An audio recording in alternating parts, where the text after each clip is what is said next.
राधे राधे। सभी से सुनाने जा रहे हैं आप सबको विवाह गीत। कैसे लगे कमेंट बॉक्स में आप सब लिखकर बताना। वीडियो अच्छा लगे तो लाइक सब्सक्राइब करना, ज़्यादा से ज़्यादा शेयर। सभी से राधे राधे। नदिया किनारे गे हरियर दुबिया कृष्ण चराई धेनु गाई जी।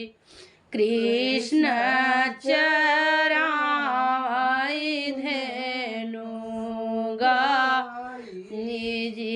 उन्हें भीनी गैया के गोबरा मंगाई लिपहि दुलहिना देयो सारे। लिपहि दुलहिना देयो सारे। लिपतहि सरवायाए नैहर के नाउआ। सासू जे बोला थी कुफार जी। सासू जे बोला थी कुफार जी। किया तोहरा है बहू भैया से भतीजवा। किया तोहरा लागई बहनोई जी। किया तोहरा लागई बहनोई जी। नहीं मोरे हाय सासू भैया से भतीजवा।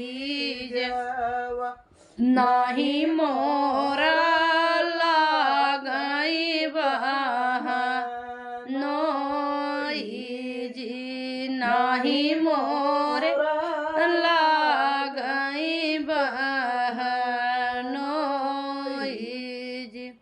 ए तो जे हाय सासू नैहर के नाउआ।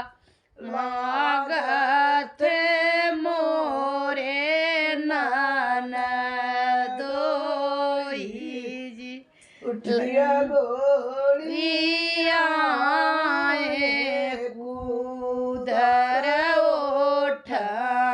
ओठंगाए। सासू जली है ठाड़ जी। सासू जली है ठाड़ जी। तोहरी बहुआ बेटा बेसबिख बोली। मोरी भूते सही न जाई जी। मोरे भूते सही न जाई जी।